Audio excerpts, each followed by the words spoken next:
What's up, everyone? This is another video in my series of the year in wrestling videos. This is 1992 part 2. I'm going to talk about Wrestle War 92 from WCW, Great American Bash 92, and Beach Blast. I'll talk about SummerSlam in my next video, because I don't want this one to be that long.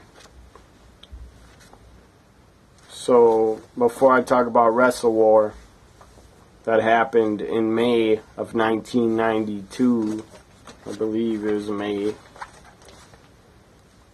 May, talk about again, last video I talked about WrestleMania 8 and how Hogan versus Flair should have been the main event, but it wasn't the main event. It never happened. And maybe that is a good thing that Flair versus Savage happened, because that was a great match they had at WrestleMania 8. Savage versus Flair was always better matches than Hogan versus Flair, in my opinion. So it was good for Randy Savage and Ric Flair that they got to work with each other at WrestleMania 8, and Macho got the title and got another championship run. That was great to see, because I'm a big Macho Man fan. I love the guy and his character and his in-ring work. Talk about some of the attendance to these pay-per-views in 1992. Kicking it off with the Royal Rumble. From Albany, New York, the crowd was 17,000 people. Big crowd. I'm sure it was a sellout. WCW Super Brawl 2 from my hometown of Milwaukee, Wisconsin. That crowd was 5,000. Might have been a sellout. The pay-per-view, it looked like it was a sellout, but maybe it wasn't. I don't know. WrestleMania 8 from the Hoosier Dome in Indianapolis, Indiana, drew 62,167 people. So very big crowd for WrestleMania 8. WrestleMania 7 was a big letdown. Only drew like 14,000, maybe 15. And Wrestle War from Jacksonville, Florida. WCW Wrestle War 92 only drew 6,000 people. And Beach Blast and Great American Bash and Beach Blast, which I'm going to talk about in this video. Beach Blast, the first ever Beach Blast, drew 4,000 people in Mobile, Alabama. Great American Bash in Albany, Georgia, drew 8,000. So decent crowds for pay-per-views in 92. Except for the 4,000 people that showed up to Beach Blast. Okay. Now I'll talk about Wrestle War 92. Just turn my hat around because I didn't like it the other way. Wrestle War 92 took place May 17th, 92 from Jacksonville, Florida. And here are the matches and the winners. First match, you have the Freebirds, Jimmy Garvin and Michael Hayes. They should have not been a tag team anymore by May of 92. They both should have been retired, but they were wrestling for a title. Freebirds defeat the U.S. Tag Team Champions Terrence Taylor, a.k.a. Terry Taylor, a.k.a. the Red Rooster, They defeat Terrence Taylor and Greg the Hammer Valentine for the U.S. Tag Team titles. I don't know why WCW brought in Greg Valentine. I don't know why they did, but they did, and he brought them nothing really, except that he was a veteran.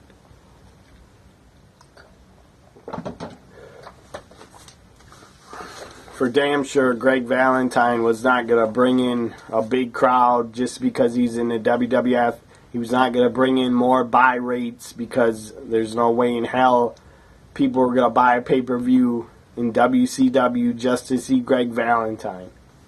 So WCW wasted a lot of money paying Greg Valentine and bringing him in. He wasn't a name like the British Bulldog that they brought in '93 to WCW. He had bigger drawing power, and he could bring in more fans. But Greg Valentine, I don't know anybody that loved Greg Valentine and thought, I don't know anybody, and I've never met anybody online or in real life that said Greg Valentine was their favorite wrestler. So the Freebirds win the U.S. tag titles when they should have been retired. I don't mean the titles, I mean the Freebirds should have retired by '92. Johnny B. Bad defeated Tracy Smothers. It was an okay match. Scotty Flamingo, a.k.a. Raven, a.k.a. Johnny Polo. After his WCW run, he became Johnny Polo in the WWF, managed the Quebecers. He was Scotty Flamingo here. He defeated Marcus Alexander Bagwell. It was a decent match. Two young guys going at it. Scheduled tag team match. The team of Junkyard Dog and Ron Simmons defeated Mr. Hughes and Cactus Jack, but the match never really took place because Cactus Jack attacked the Junkyard Dog on the runway leading into the ring, slammed him on the floor, and delivered a flying elbow drop off the ramp onto JYD. So Cactus takes out JYD. He was laying on the floor outside of the ramp way. And after that, you had Ron Simmons come down, beat Mr. Hughes in 5 minutes, 22 seconds. So it wasn't really a tag match. The Super Invader was some big muscled up dude with a red mask. I think Harley Race even started managing the Super Invader. He defeated Todd Champion. Big Josh, he was still around in WCW. Big Josh defeated Ricky Morton. Light Heavyweight Championship match. The champion, Brian Pillman, Flying Brian, defended against the Z-Man. They were feuding at the time. They were former tag team partners, former U.S. tag team champions in WCW. Pillman turned heel on the Z-Man. Or maybe the Z-Man turned heel on Brian Pillman and cut a heel promo before the match. Nobody cared about the Z-Man. No one cared if he's a babyface or a heel. Nobody cared about the guy. But a lot of people, I'm pretty sure, cared about Brian Pillman. He was a great talent.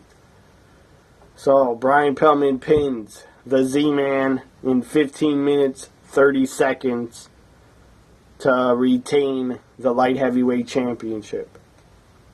World Tag Team Champions, the Steiner Brothers, defended their tag team titles. I don't think they were on the line.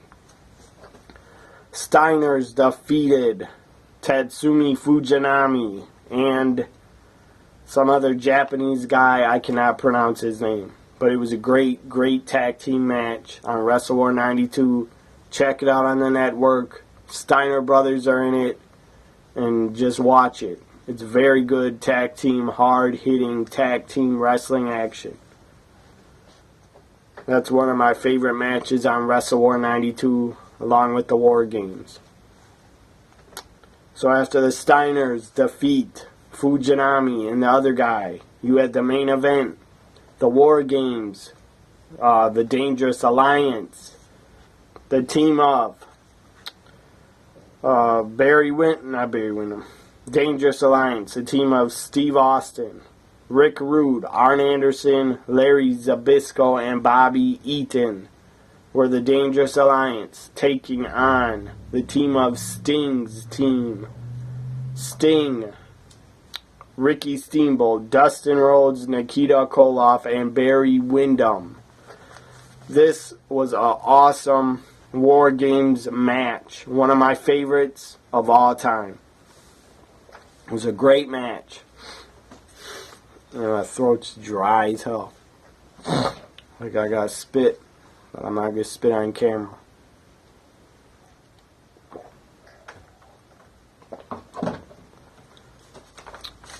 War Games 92 at Wrestle War 92 was great. If you have not seen that War Games, check it out on the network. It's well worth it. It's a great War Games. You had a lot of, just about every guy get busted open and bleed. And it was just great action in the War Games match. A lot of the War Games matches did not live up to the hype. A lot of them were boring. 92 was not boring at Wrestle War. It was great. It was a great War Games. Steve Austin got busted open really bad. There was blood all over his face, gushing out of his head. Dustin Rhodes was really busted open. His white hair, or his bleached hair, or maybe that's his original hair color, is to look really, really white. Dustin Rhodes was busted open bad. His white hair turned red. I think Arn Anderson bled. I don't remember Rick Rude or Ricky Steamboat bleeding, but Sting had a cut on his forehead, but he didn't bleed that much. And I don't believe that Larry Zbyszko got busted open. I believe Barry Windham was also bleeding. And I don't think Nikita Koloff bled either. But it was a great War Games, hell of a main event. And Sting's team wins the War Games match. Sting's team wins it. Great War Games. It's on Wrestle War 92. Check it out if you have not seen it. Now I'm going to talk about the Beach Blast. Beach Blast 92, the first Beach Blast pay-per-view. In 92, WCW had 1, 2, 3, 4, 5. WCW in 92 had 6 pay-per-view events. And the WWF still had the original 4. So WWF had 4, WCW had 6. And they would keep upping and upping the pay-per-views to every month by 96. Here we go. Beach Blast from Mobile, Alabama happened on June 20th in 92. First match was Scotty Flamingo defeated light heavyweight champion Brian Pillman to win the title in 17 minutes 29 seconds. It was a good match to kick off Beach Blast. Up next, Ron Simmons defeated Terrence Taylor. That match was okay. Up next, you had a world title match. Falls count anywhere in the building. Sting defended the WCW World Heavyweight Championship against Cactus Jack. And they had a very entertaining, very good Falls Count Anywhere match. I really enjoyed it. And Sting defeated Cactus Jack in 11 minutes, 24 seconds. This match could have went longer. Sting and Cactus in WCW in the early 90s worked very well together and had great matches together. So that was a great match to watch on Beach Blast. Greg Valentine was still around in WCW, sadly. Defeated Marcus Alexander Bagwell by submission. And nobody gave a fuck. At least I didn't. No disrespect to Bagwell or Valentine, but I didn't give a damn about their match. Or them as wrestlers, they were boring to me. 30-minute. Now this is great. Great. This was Match of the Year candidate, in my opinion, for 92. It probably was the Match of the Year. I don't know what the Match of the Year was. I didn't look it up yet. But in my opinion, Steamboat versus Rude in the 30-minute Iron Man match was the Match of the Year in 1992. It was that good. It was that great. Rude and Steamboat worked super great together. I mean, they told a great story. They did great wrestling in it. And it was just awesome to watch. As a wrestling fan, Steamboat and Rick Rude, 30-minute Iron Man match. It was a 5-star match. It was very good. And I really, really enjoyed it. Even, I watched it probably a year ago. I really enjoyed it a year ago. I'll never get sick of watching Steamboat versus Rick Rude in this 30-minute Iron Man match. I believe the U.S. title was on the line. Or maybe, I think it was. I don't know. Maybe it wasn't on the line. Anyways, Ricky Steamboat defeated Rick Rude in the 4 falls to 3 falls. Ricky Steamboat wins the Iron Man 30-minute Iron Man match. As I said, this Iron Man match was perfection. It was very good. And if you haven't seen it and you're a new wrestling fan, watch it on the network. Beach Blast 92, Steamboat versus Rick Rude 30-minute Iron Man match. If you have not seen it and you were born after 92, watch it. Go back, give yourself a history lesson and watch it. 2 tremendous workers and all-time greats and legends that are Ricky Steamboat and Rick Rude. 2 of the all-time greats in the history of the business. And if you have seen it, then you know how good it was. It was very good. Up next, you had a 6-man tag. Pretty good 6-man tag match. Dustin Rhodes, Nikita Koloff, and Barry Windham defeated Bobby Eaton, Stunning Steve Austin, and Arn Anderson of the Dangerous Alliance. What does it say here? They won by disqualification after referee Ole Anderson disqualified Arn for diving over the top turnbuckle onto Barry Windham. And at the time, WCW had a rule prohibiting wrestlers from jumping off the top rope. That's what I think of that. It was a stupid idea. It was a stupid rule. And I don't know who was booking at the time. I think Bill Watts was booking. He's a smart guy, I will admit that. He had some good ideas when he ran his own company, Mid-South Wrestling and UWF. He had some good ideas. He did some good stuff in the business.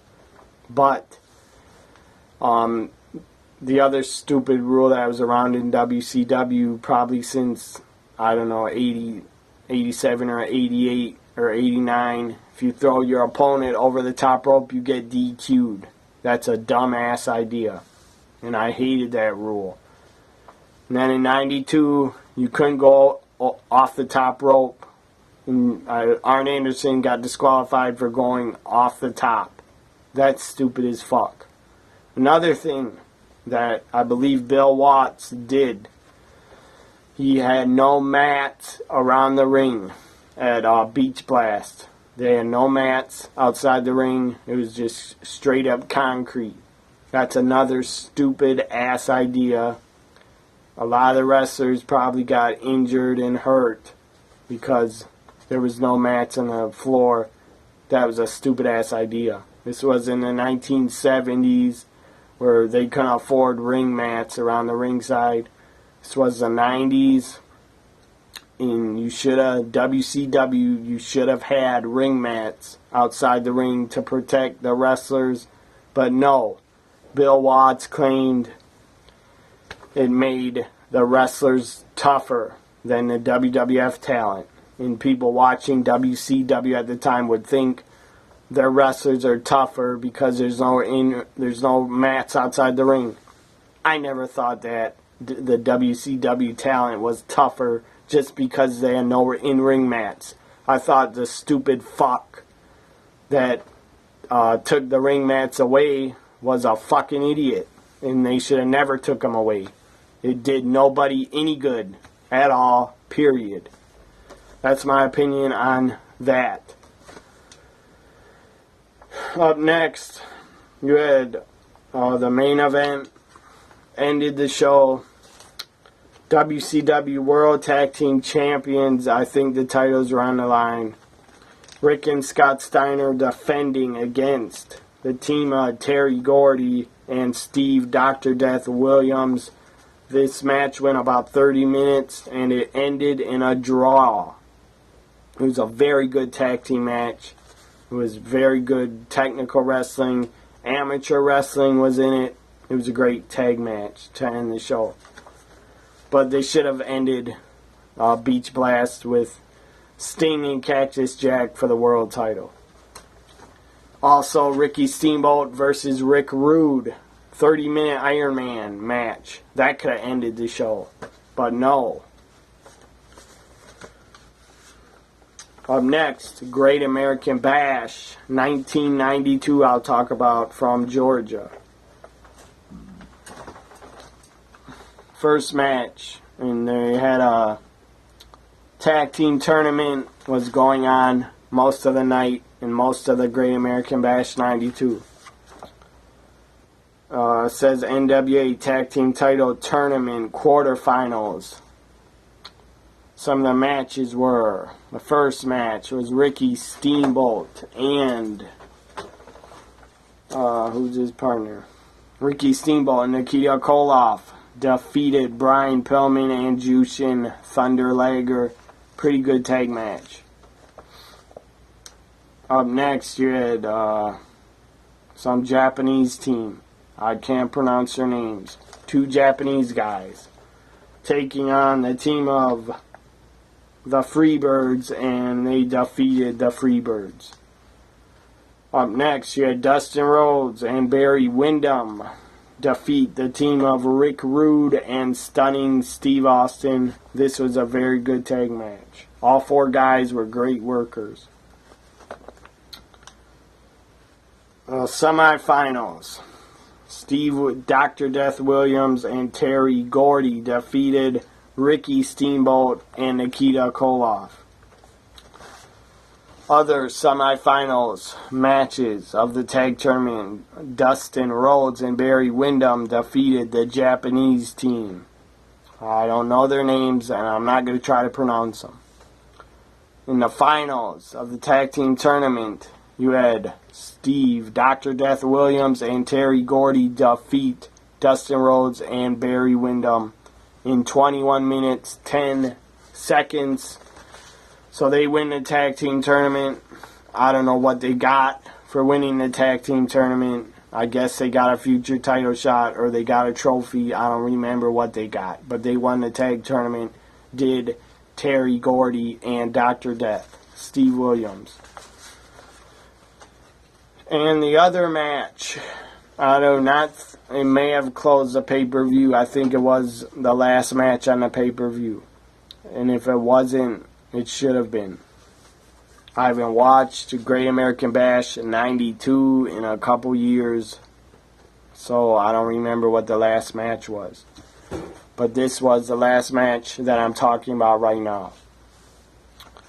Big Van Vader challenged Sting for the WCW World Heavyweight Championship. This was one of Vader's first title shots in WCW and one of Vader's first big pay-per-views as like a main event star, as a main event top star player in WCW, taking on the world champ Sting. Sting was already over. Sting was already a top star. Obviously, everybody knows that. Sting was a franchise at WCW for a long time. And Vader and Sting, they always worked very well together. They had great matches together. They had a great match before Great American Bash. They had a very good match on Sting's DVD, The Best of Sting, showing some of his greatest matches. It has Sting versus Vader on there from, I would say, February 92, early February 92 on a WCW Power Hour. They had a good match on there. It's actually on the network. Best of Sting, whatever they call it, sneak peek of the Best of Sting DVD. If you watch it, it's 30 minutes on the network, and the Sting versus Vader match is on there that I'm talking about. It was one of their first matches they had one-on-one against each other. I believe this was their second match, or maybe their third match. I'm sure they worked at a lot of house shows that nobody knew about. So this was probably, they wrestled more than once, probably before Great American Bash 92 in their title match. Big Van Vader defeats Sting in a shocker. Crowd was pretty shocked that the monster heel Vader won the WCW World title. Vader wins the world title. Sting actually gets busted open and blades in this match and bleeds a little bit. And then Vader powerbombed him, grabbed his leg, 1, 2, 3. Vader wins the WCW World title. That was very cool to see. I'm a big Vader fan. Hopefully he gets in the Hall of Fame in 2016 because Vader deserves it. He was a great big man, and he was I think, 2-time WCW World Champion, former U.S. Champion. Vader has done it all. Huge star in Japan when he worked over there. Vader deserves to be in the Hall of Fame, WWE. And Sting does also, for everything he's done in his entire career in WCW before he came to WWE and finally got his WrestleMania moment. Very happy that Sting got that WrestleMania moment. It sucks that he lost at his first WrestleMania, but what are you going to do? That's over with. We can't change that Sting loss to Triple H. Nobody can change that. It happened.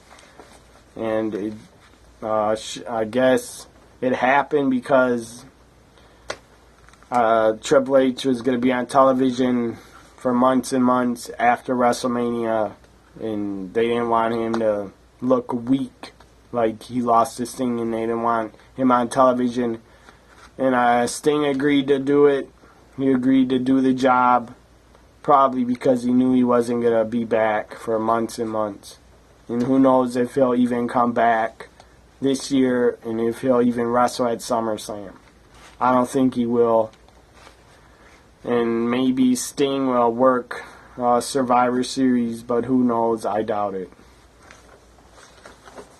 But I would like to see Sting get 1 or 2 more WWE matches, have 1 or 2 more big matches on a pay-per-view. I would like to see that. It would be the right thing to do to utilize Sting. I mean, you got him under contract. WWE for probably another, I don't know, 10 months, maybe less. You got him under contract. They're coming out with a new Sting DVD, having a documentary on his entire career. I believe it's out in November or October. It's out before Christmas. So they're doing a new Sting DVD.